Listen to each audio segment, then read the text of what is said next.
अस्सलाम वालेकुम वरहमतुल्लाहि वबरकातुहू। दोस्तों, आउं आहियां अली हसन अब्बासी। 12 ॾींहं नाविल मूंखे कीअं लॻो। किताब 12 ॾींहं, सिन्फ़ नाविल, नाविल निगार कादर सोलंकी, छापो पहिरियों 2026 ईस्वी, छपाईंदड़ विद्या पब्लिकेशन हैदराबाद सिंध। मुंहिंजी पहिरीं मुलाक़ात कादर साहब सां मोहम्मद रमज़ान अब्बासीअ कराईंदे ॿुधायो त साईं नाविल निगार ऐं शाइर आहिनि। संदन 3 किताब छपजी चुका आहिनि। उहा 3 अप्रैल 2025 ईस्वीअ जी शाम हुई। साईं कुझु घड़ियूं तरसण लाइ चयो ऐं पोइ पंहिंजा 2 किताब तोहफ़े तौरु इनायत फरमाया। वरी ॿी मुलाक़ात 13 ऐं 14 अप्रैल 2026 ईस्वीअ ते संदन दुकान ऐं सिंधी अदबी संगत जे गरजाणीअ में थी। गरजाणीअ खां पोइ मोकिलाइण वक़्तु मूं चयो आउं सुभाणे सुबुह जो ख़ैरपुर हलियो वेंदुसि। त कादिर साहब जन चयो मूंसां मिलंदा वञिजो, छो त राति मुंहिंजो नओं नाविल 12 ॾींहं अची वेंदो, उन जी कापी वठंदा वञिजो। ईअं ई थियो। सुबुह जो वञण वक़्तु साईं जे स्टोर ते हाज़िरी ॾिनी त साईं जन पंहिंजी नई छपियल नाविल जी कापी पेश कई। किताब वठी पंहिंजी मंज़िल तरफ़ रवानो थी वियुसि ऐं सोच में लॻे थो कादिर सोलंकी साहब कुल वक़्ती लिखारी आहे जो 2022 ईस्वीअ में शाइराणो नसर सरव में बहार, 2023 ईस्वीअ में पाणीअ मंझि झोपड़ा नाविल, 2025 ईस्वीअ में सरजस्तां सूर नाविल ऐं वरी 2026 ईस्वीअ में ही 12 ॾींहं नाविल। संदन अॻु ॾिनल किताब उताछड़ा ॾिठा हुआ, पढ़ण जो वक़्तु न मिली सघियो, पर हिन किताब खे पढ़ण जो पको पउ कयो ऐं पढ़ी वरितो। नाविल 12 ॾींहं जीअं नाले मां ई ज़ाहिर थो करे त ही बबरलो जे 12 ॾींहंनि जे लॻल धरणे जी वार्ता जो दास्तान बयानु थियल आहे। हिन नाविल में नाविल जी शुरूआति ॾाढी ख़ूबसूरत ऐं सादे नमूने सां कंदे 12 ॾींहंनि जे धरणे जो न सिर्फ़ु माहौल बणाईंदो वियो आहे, पर नाविल निगार जंहिं नमूने सां नाविल खे अॻिते वधाईंदो थो रहे त उन मां साफ़ लॻी रहियो आहे त नाविल निगार जी मौज़ूअ ते मुकमिल पकड़ आहे ऐं हिन जो उन मामले में वसी मुतालियो ऐं मुशाहिदो पिणु आहे। हू न सिर्फ़ु धरणे जे कारजनि ते थो ॻाल्हाए, पर पढ़ंदड़ खे पाणीअ जी अहमियत ऐं क़दुर जी ॼाण बि ॾिए थो त सिंधु दरिया सां मुहबत जो दर्स बि। जीअं सिफ़े 19 ते शाइराणे अंदाज़ में लिखे थो, सिंधु दरिया सिंध धरतीअ जो रूह आहे, जंहिंमां न रुॻो पाणी वहंदो रहे थो, पर उन सां गॾोगॾु तारीख़, तहज़ीब, ज़राअत, सभ्यता ऐं सकाफ़त बि जीअंदी ऐं वधंदी रही आहे। ऐं अॻिते ॿुधाए थो त ताक़तवर मुल्क ऐं क़ौमूं पाणीअ ते कब्ज़ो करण लाइ रिथाबंदियूं करे रहियूं आहिनि। ॾाहनि घणो अॻु ॿुधायो हो त 21वीं सदीअ में पाणीअ ते जंगियूं लॻंदियूं, जीअं 20वीं सदीअ में तेल ते लॻियूं हुयूं ऐं किरोड़े इंसान अजल जो शिकार थी विया हुआ। जंगियुनि खां पोइ साइंस तेल जो मुतबादिल ॻोल्हे लधो। अॼु मुख़्तलिफ़ गैसुनि ते सनअतूं ऐं गाॾियूं हलनि थियूं पियूं, पर पाणीअ जो मुतबादिल दुनिया में नामुमकिन आहे। न सिर्फ़ु उहो, पर सिंधु दरिया जे पाणीअ जे तकरार जी तारीख़ जी ॼाण बि पढ़ंदड़ सां वंडे थो ऐं 20 सिफ़े ते ॿुधाए थो त पंजाब जो सिंध सां पाणीअ ते तकरार 1859 ईस्वीअ खां पुराणो आहे। पंजाब सुतलज, जहलम, ब्यास, चनाब ऐं रावीअ ते पंहिंजो अख़्तियार सम्झी वाह तामीर कंदो रहियो आहे। पुछड़ीअ में हुजण करे सिंध खे वाजिबु हिसे खां सदाईं घटि पाणी मिलंदो रहे थो। साॻी तरह सिफ़े 30 ते अञा वधीक मालूमात ॾींदे ॿुधाए थो त सिंधी माण्हू खीर ऐं पाणी विकिरो करण खे ऐब सम्झंदा आहिनि। मुल्क ठहण खां पोइ पंजाब त पंहिंजूं 3 नदियूं इंडिया खे विकिणी ॾिनियूं ऐं सिंधु दरिया ते तरबेला डेम ठाहे पंहिंजी ज़मीनुनि खे आबाद करणु लॻो आहे। पाणीअ जी चोरीअ सबबि पंजाब सिंध खे मिलंदड़ अंग अखर लिकाईंदो रहियो आहे। हक़ीक़त उहा आहे त गॾियल हिंदुस्तान में अंग्रेज़नि जी हुकूमत दौरान सिंध ऐं पंजाब जे पाणी तकरार ते क़ाइमु कयल कमीशन 1940 ईस्वीअ में पाणीअ जे आलमी सतह जे कानून मूजिबि फ़ैसिलो ॿुधायो हो त सिंधु दरिया मुकमिल तौर ते सिंध जो आहे। उन ते को बि मनसूबो सिंध जी रज़ामंदीअ खां सवाइ न ॾियो वेंदो। उन सां गॾोगॾु पंजाब में मौजूदु ॿियनि नदियुनि ते जेके सिंधूअ में छोड़ कनि थियूं, उन्हनि ते बि को मनसूबो सिंध जे मर्ज़ीअ खां सवाइ न ॾियो वेंदो, छो त उन्हनि नदियुनि जे 20% पाणीअ ते सिंध जो हक़ु आहे। पंजाब उन वक़्तु ख़ामोश रहियो। पाकिस्तान क़ाइमु थियण बैदि पंजाब उन कानून जी लताड़ कई ऐं मुस्लमान भाउ वारे नारे जी हैसियत सां न रुॻो पंहिंजूं नदियूं विकिणियूं, पर सिंधु दरिया ते केतिरा ई डैम, कैनाल ऐं बैराजनि जोड़ण समेत ग़ैर क़ानूनी तौरु मुख़्तलिफ़ तरीक़नि सां पाणी चोराइण लॻो आहे, जंहिं करे अवामी सतह ते हिकु भेरो ॿीहर 1991 ईस्वीअ में पाणीअ जो ठाह आंदो वियो, जेको सिंध लाइ लोलीपॉप साबित थियो आहे। 1991 ईस्वीअ वारे पाणीअ जे ठाह मूजिबि सिंधु दरिया जे छोड़ वारनि इलाइक़नि लाइ 10 लख एकड़ फुट पाणी रखियो वियो हो। आपाशीअ सां लाॻापियल इदारनि तरफ़ां छोड़ ताईं 8.6 मिलियन एकड़ फुट सालियानो सरासरी वकिरे जी ज़रूरत ते ज़ोर भरियल आहे ऐं कोटड़ी खां हेठि रोज़ानो 5000 क्यूसेक पाणी वञणु घुरिजे। 5 सालनि में हिकु वॾो पाणीअ जो रेलो 25 मिलियन एकड़ फुट वहकिरो ज़रूरी आहे, जंहिं वसीले दरियाई वहकिरो पाण सां लट खणी समुंड अॻियां बंदि ॿधण जो कमु कंदो ऐं समुंड ज़मीन गिड़काए न सघंदो। पर ज़ुल्म हीअ आहे त 8.6 बदिरां 3.4 मिलियन एकड़ फुट पाणीअ जो वहकिरो थिए थो, कॾहिं कॾहिं त ज़ीरो बि रहे थो, जंहिंजे नतीजे में डेल्टा वारो इलाइक़ो तबाह थी वियो आहे। हिन नाविल में 12 ॾींहंनि जे धरतीअ जे दास्तान में नाविल निगार ॾाढी ख़ूबसूरतीअ सां सिंध जे मिड़नी सियासी पार्टियुनि ऐं लीडरनि जे तारीख़ खे महफ़ूज़ कयो आहे। पार्टियुनि जी क़यादत जा नाला, उन खां अॻु उन्हनि जा सियासी लाॻापा ऐं अलॻि पार्टियुनि जे जुड़ण जो अहवालु सिंधी माण्हुनि जे हिन मसइले ते ॿधी एके ऐं अमन पसंदि रहण ऐं सिंधूअ सां मुहबत जो हिकु नओं अंदाज़ पेश कयो आहे।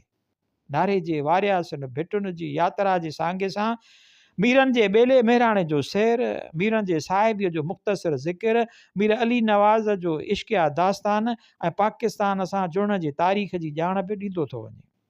सूर्य बादशाह जी अंग्रेज़नि ख़िलाफ़ु आज़ादीअ जी गोरीला वेड़ जो अहवालु ऐं फ़क़ीर ख़ादिम ऐं आशिक़ जी महिमान नवाज़ीअ जी वाखाण, नारे जे तजल वारे हदुनि में उतां जे मागनि ऐं सूफ़ियुनि दरवेशनि जे आस्थाननि जूं ख़बरूं। मेहराणे जे सेर खां पोइ जॾहिं काफ़िलो नारे जे लाइ सफ़र शुरू थो करे त उन जो ज़िक्र कुझु हिन तरह थो करे। नंढड़ो काफ़िलो मंज़िल तरफ़ रवानो थियो। काफ़िलो कचे रस्ते मां निकिरी पथरीले रस्ते ते हलणु लॻो। कोडिजी जे भूरनि गलनि जहिड़ा जबल कर खणी काफ़िले खे अलविदा करे रहिया हुआ। काफ़िलो कोडिजी जे तालके जे हदुनि खे गुज़र करे नारे तालके जे हदुनि में सफ़र शुरू कयो। नावल निगार खां मेहराणो ऐं नारो तालके जे विच वारे सफ़र में ईंदड़ तारीख़ी माग ऐं मंज़र बयानु करणु अलाए जे छो रहिजी विया आहिनि, जंहिंमें मेहराणो खां वापसीअ में कोडिजी में दाख़िल थियण सां कोडीअ जे टकिरनि ते मीरनि जे हवेलियुनि जो पुर कैफ़ ऐं ख़ूबसूरत मंज़र छो अखियुनि खां ओझल रहिजी वियो ऐं थोरो अॻिते हली ओभर तरफ़ रोड किनारे पहाड़ीअ जे चोटीअ ते जुड़ियल कोडिजीअ जो क़िलो ऐं ओभर तरफ़ मुंहनि जे दड़े खां बि 2000 साल अॻु जी तहज़ीब जा आसार छो विसरी विया।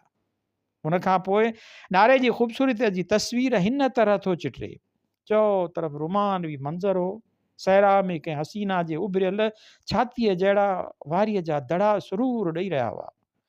जनते अकनि, लहनि, लामुनि ऐं कांडेरनि जा ॿूटा खुलियल मैदान जी तेज़ हवा में कंधु लोॾे काफ़िले जी आजियां करे रहिया हुआ। सहरा में ॿूटनि जे अकेलाइप जो अहसासु वधी रहियो हो। कारा तितर ॿोलियूं ॿोले रहिया हुआ, अछड़ा तितर वारीअ ते पर पखेड़े मस्तियूं करे रहिया हुआ। काफ़िलो मौसीक़ार जे साज़ ते हलंदड़ आङुरियुनि जा पंहिंजे रिदम में हली रहियो हो। सिज ॾियारीअ वारे सफ़र जी ज़मीन खे अलविदाई चुमी ॾेई रहियो हो। गाॾियूं डोड़ंदियूं रहियूं, राति कारा वार खोलिया, थधि में इज़ाफ़ो थी रहियो हो, कोहीड़ो भाकुरे पइजी रहियो हो, माक निछावर थी रही हुई, गाॾियूं अंदरां गरम चुमीअ जहिड़ियूं ऐं ॿाहिरां विल में सुतल कंवारे बदन जियां थधियूं थी वियूं हुयूं।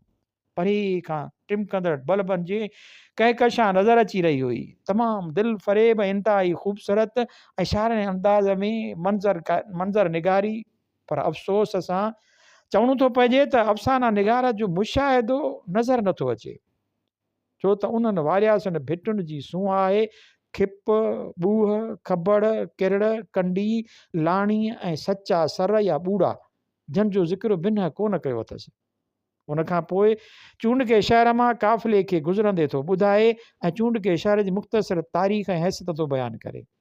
पर जेतिरे क़दुरु हाकिम खे ॼाण आहे त फ़क़ीर ख़ादिम जे आस्थाने वारे इलाइक़े खे कमड़ाऊ सॼियो थो वञे ऐं उन जो रस्तो चूंडको शहर जे पासे खां गुज़री थो वञे, अंदरि शहर में वञणु नाहे थींदो। असल माॻ ते पहुची वीगो ते भिटुनि जे सफ़र खे ग़ैर ज़रूरी भवाइतो ऐं ख़ौफ़नाइतो बयानु कयो वियो आहे। धरणो शुरू थियण खां पोइ बबरलो जी तारीख़ ऐं अहमियत बयानु कयल 12 ॾींहंनि जी तारीख़ ऐं मंज़र कशीअ खे हिन नाविल में महफ़ूज़ कयो वियो आहे। नाविल जी मुख्य किरदारु सागर जो धरणे में सिंधूअ सां मिलणु ऐं प्यार जे पेचनि जे ॻंढियुनि जो जुड़णु सादे ऐं ख़ूबसूरत अंदाज़ में बयानु कयल आहे। नाविल जो मुख्य किरदारु सागर, संदसि पीउ शरीफ़ ऐं दोस्त करीम आदर्शी किरदार ॾेखारिया विया आहिनि। शरीफ़ सागर जो वालिद वापारी ऐं कारोबारी माण्हू हुजण जे बावजूदि इंतिहाई दर्जे जो हमदर्द ऐं हॾॾोखी ॾेखारियो वियो आहे। ऐं साॻीअ तरह सागर में मुख़्तलिफ़ माण्हू मुख़्तलिफ़ मसइला खणी था अचनि सागर वटि ऐं सभु मसइला तुर्त सिधा थियो वञनि।